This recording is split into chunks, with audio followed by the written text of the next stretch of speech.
ఎలక్షన్లో గెలిచిన తర్వాత నాకు లోపల నుంచి ఏముందంటే నాకు ఊరేగింపులు చేసుకుంటే నాకు ఇష్టం. పనిలోకి వెళ్ళాలనుకున్నాను. ముందు కృతజ్ఞతని ఎలా చెప్పగలను? ఈరోజు వచ్చి పెన్షన్లు వచ్చి నేను కృతజ్ఞత చెప్పుకోగలను. ఎందుకంటే నేను ఒకటి పెట్టుకుంది ఏంటంటే, ఒక సభ పెట్టాలి అంటే చాలా శ్రమ అవసరం అవుతుంది. ఒకసారి పోలీస్ శాఖ నలిగిపోతూ ఉంటారు. చాలా వనరులు, మానవ వనరుల దగ్గర నుంచి అన్ని రకాల వనరులు చాలా అత్యవసరం అయితే తప్ప అది ముందుకు తీసుకెళ్ళకూడదు నేను అనుకుంటాను. సో ముందుగా నేను భారీ సభ పెట్టో లేదంటే ఊరేగింపులు చేసుకొని ఇవన్నీ చేయడానికి ఇబ్బంది ఏం లేదు. కానీ చేస్తే చాలా విలువైన మీకోసం పనిచేసే సమయం అవుతుంది. పైగా నేను తీసుకునేవి చాలా కీలకమైన శాఖలు, పంచాయతీరాజ్ శాఖ, అటవీ పర్యావరణ శాఖ, దాంతోపాటు పొల్యూషన్ శాఖ, అలాగే సైన్స్ అండ్ టెక్నాలజీ. పంచాయతీరాజ్లో దాదాపు 3 చాలా కీలకమైన విభాగాలు. వాటన్నిటిని చదవడానికి, అవగాహన చేసుకోవడానికి చాలా సమయం పడుతుంది.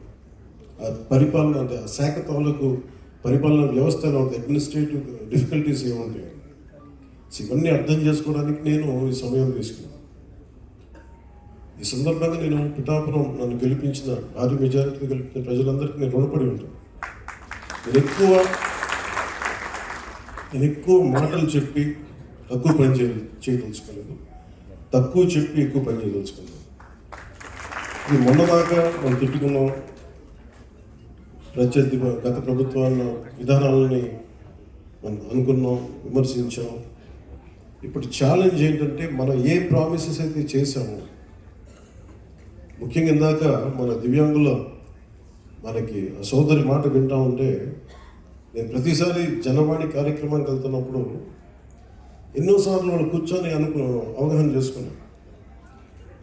ఈ 3000 ఇవ్వలేని పరిస్థితులు, ఒకళ్ళు ఇచ్చిన చాలని పరిస్థితులు, ప్రతిసారి చాలా సందర్భాల్లో నేను చంద్రబాబు గారు దీన్ని చెప్పాను. ఈ అత్యంత వెనకబడ్డ, నిర్లక్ష్యానికి గురి కాబట్టి ఎవరు ఉన్నారంటే దివ్యాంగులే మన భారతదేశం సమాజం ముందుగా ఎదుర్కోవాల్సి. సో ఆ దాంట్లోనే ఆ క్రమంలో ముందుగా ఈరోజు మేము మాట్లాడుకున్నప్పుడు చాలాసార్లు ఇట్లాంటివి ఉండాలి.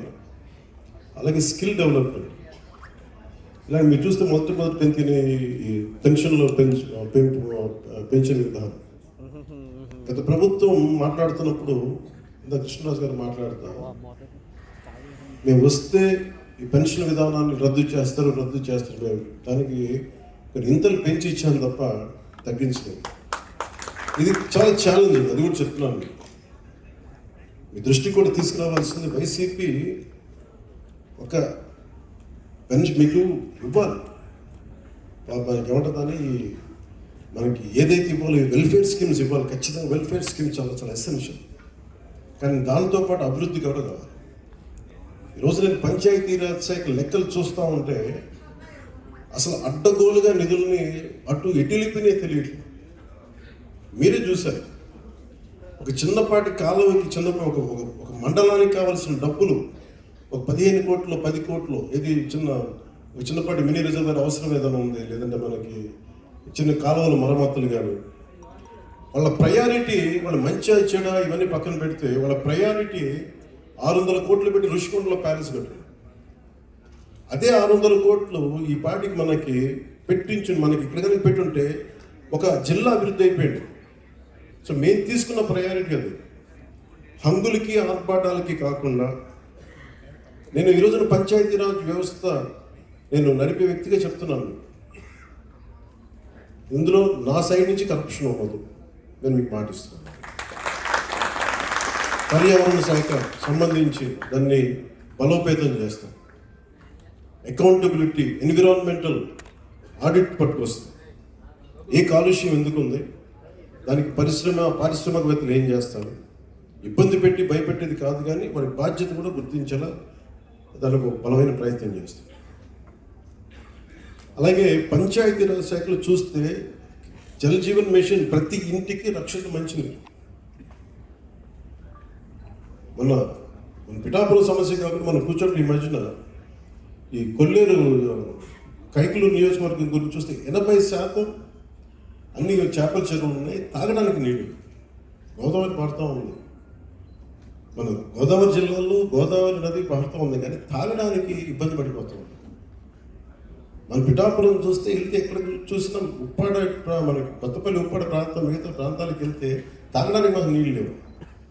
కేంద్రం నుంచి ఎన్ని నిధులు ఉన్నాయంటే జల జీవన మిషన్కి అసలు నిధులకి కొరత లేదు. మనం అడగలేదు ఎందుకు చేయలేకపోయారో అంటే దానికి అర్థం కాలేదు.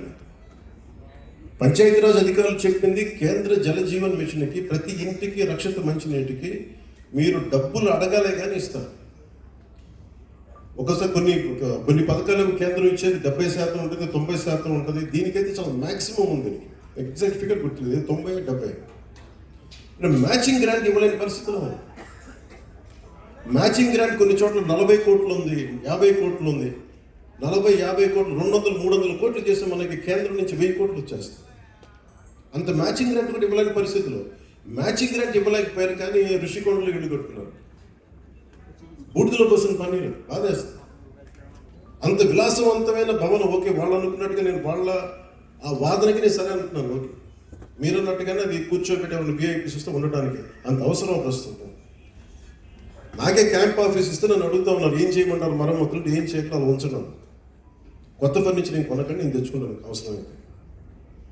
అలాగే మన సెక్రటేరియట్ స్టాఫ్ వచ్చారు, మీకు ఈ మధ్యన అసెంబ్లీకి వచ్చారు కదా, మీకు జీతం 3-4 రోజులు కలిపి మీకు 35,000 వస్తుంది. మీకు నేను సంతకాలు పెట్టే మనస్కరించను.